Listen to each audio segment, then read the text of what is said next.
Hello everybody, welcome back to Driven by DN. This is Donald and today I'm going to be showing you my 2004 Lexus LS430. Now I picked up this car in May and it's been my little project car ever since. And today I'm just going to be giving you a little walk around of it, introducing you to the car. So like I said, this is a 2004 LS430. It's the base model, no packages, options, or anything like that. This is in the crystal white color, and the inside is the cashmere beige interior. Coming around here, you can see the chrome 6-spoke wheels that this car came in. The tires are 225, 55, 17 inches.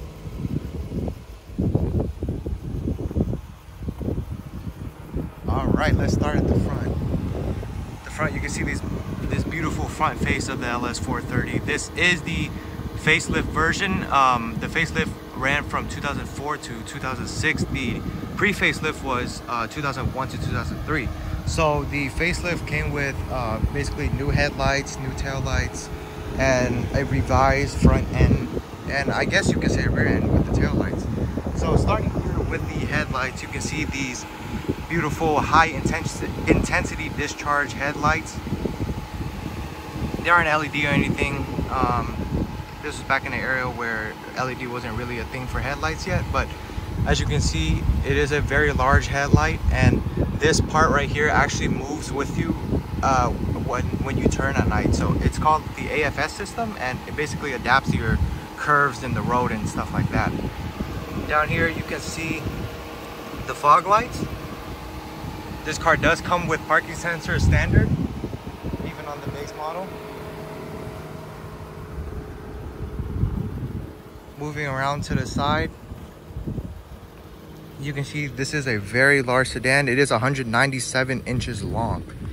This is a premium luxury sedan, so the expectations were pretty high back then compared because Lexus was comparing itself and competing with the S-Class and the BMW 7 Series.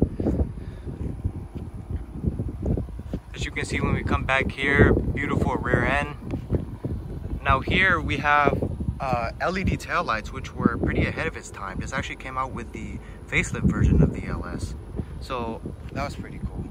And we do also have rear parking sensors and dual exhaust tips. So I did, when I first bought the car, these bumpers were in pretty rough shape, so I did get them repainted, and I just got this chrome strip on yesterday since the other one was dull and not shiny anymore. And the front bumper, same thing, brand new painted. As you can see, beautiful.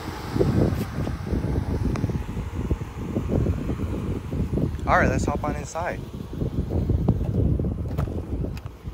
All right, you can see this beautiful cashmere interior. A few rips in the seat.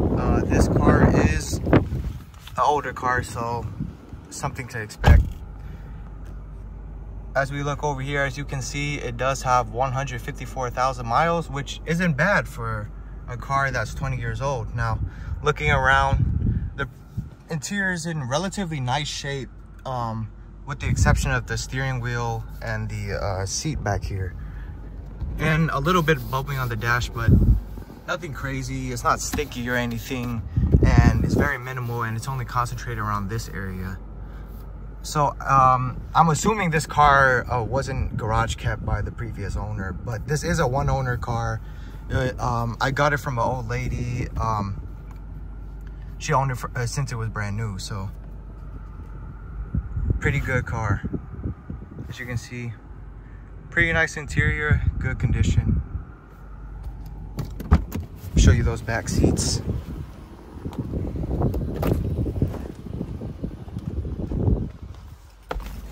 Nice back seat, as you can see. You get vents back here, pretty roomy. This front seat is all the way back, and I still have enough space, and I'm 5'10".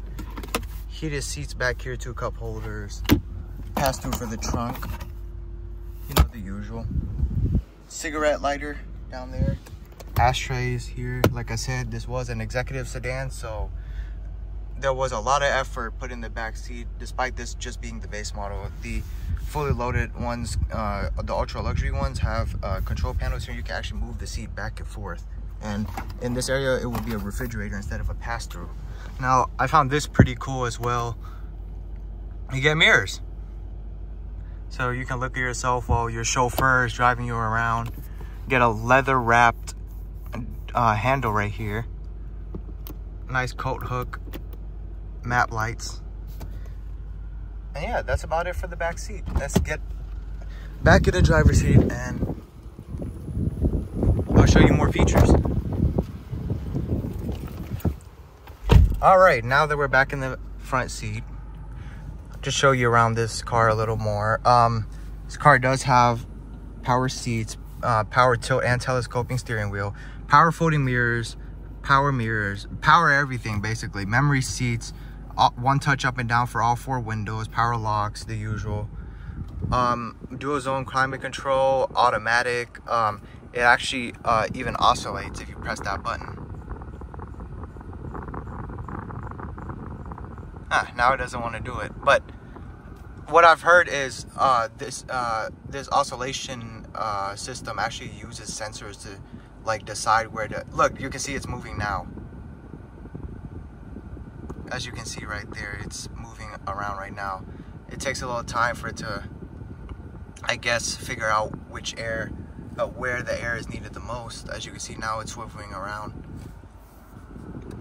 That's real cool. I don't know many cars that have that. I think I only heard of 1 or 2 other cars that actually have this feature.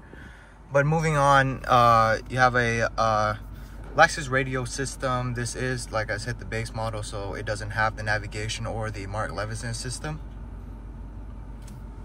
You do get this CD changer down here and a cassette player, which I routed to a aux adapter for my Apple CarPlay device. For those who are wondering where I got that from, I got it on a TikTok shop for like 30 bucks. Down here, wood everywhere, gear lever for the 6-speed, heated and ventilated seats, another ashtray, cigarette lighter down there, 2 cup holders. Arguably, this is probably the only weak point in this interior. These cup holders are extremely flimsy, and if you have a heavy or full water bottle, every time you turn, that happens. It is a very soft car. There's a lot of body roll, so I felt like they should have put more attention into these cup holders. But I mean, it's not that big of a deal, right? I mean, if it holds it, it holds it. If it falls, just pick it up. Down here, all your controls, this AFS button that I was previously talking about with the headlights. This what was supposed to be a change drawer, but for some reason it doesn't open anymore. This is just your release for the parking brake. This buttons for the radio. These are for the display. This display 2 button controls that center display. You see it goes from temperature to compass, and over here you can see the display button number 1 changes this display right here. All right, let's go under the hood. Show you this beautiful 4.3 liter V8 engine.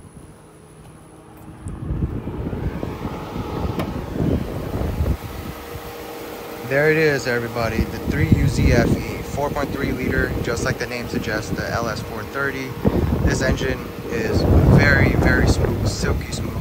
290 horsepower, 320 pound-feet of torque. Gets around 15 miles per gallon in the city and 22 highway. Beautiful engine, amazing, smooth power delivery, lots of power. And it's made it to a 6-speed automatic transmission.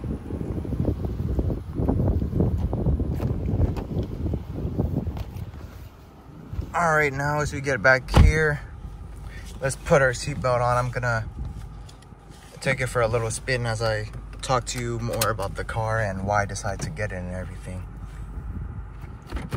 All right, let's get moving. So like I said, I picked this car up around almost 3 months now. I got it on May 5th, and I got it when it had like 153,000 miles, and I only put like, let me see, I actually have the trip, 1,400 miles on it since then. Not a lot of work had to be done with this car. Hold on. Shoot. Like I said, not a lot of work had to be done with this car. It was in great mechanical shape. The only thing I had to do with it was get the ECU, what is it called, rebuilt, because the ECU was causing the transmission to downshift harshly, and that's a very, very common issue for these 430s.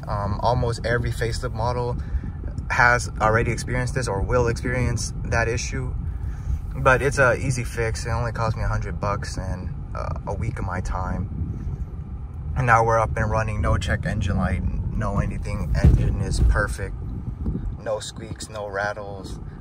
Suspension is also fine.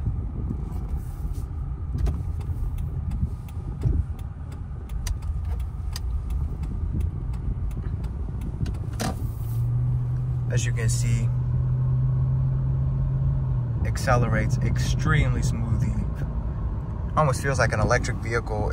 If you don't look at the tachometer at all, you can't even feel that the car is shifting.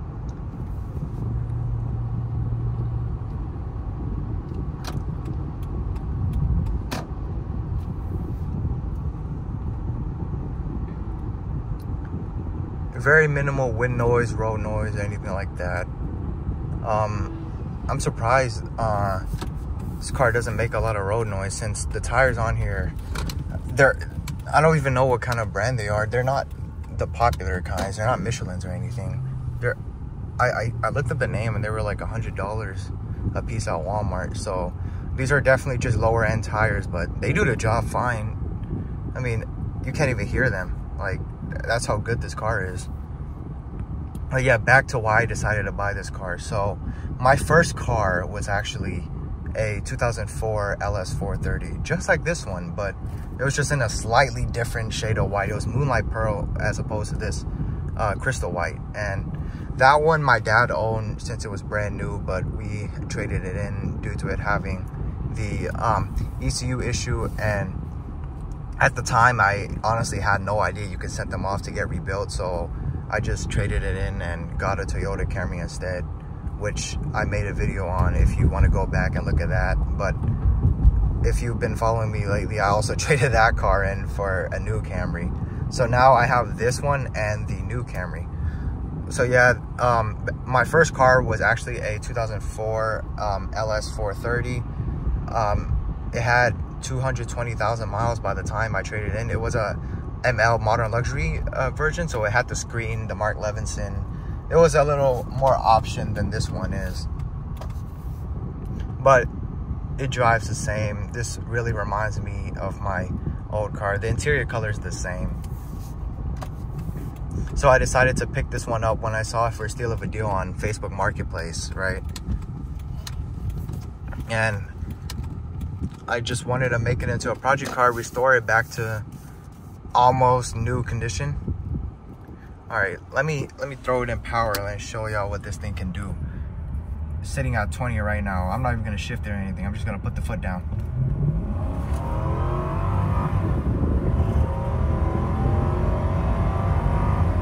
And that's 60. Effortless power. You can see I even got thrown back in the seat there. That's how powerful this thing is. Like, you can feel the sheer power. Let's pull back in here.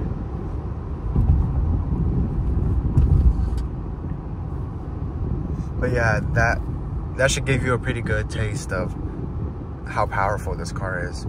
Let me know if y'all want me to make a POV drive of this car. Just drop a comment below and I will definitely make one if y'all want to see some. Pull in here so I can end the video real quick. I hope y'all are enjoying so far, by the way.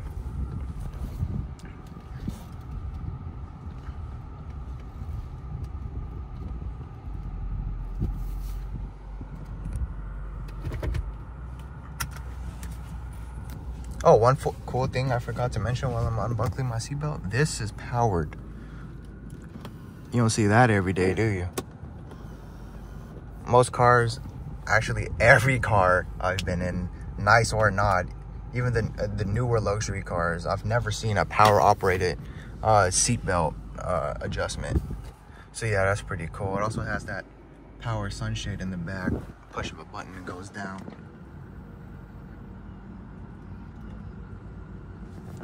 Sunroof as well.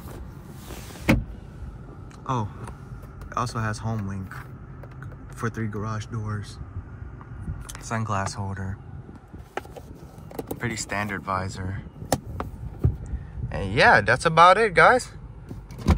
Give you one last walk around before I end off this video.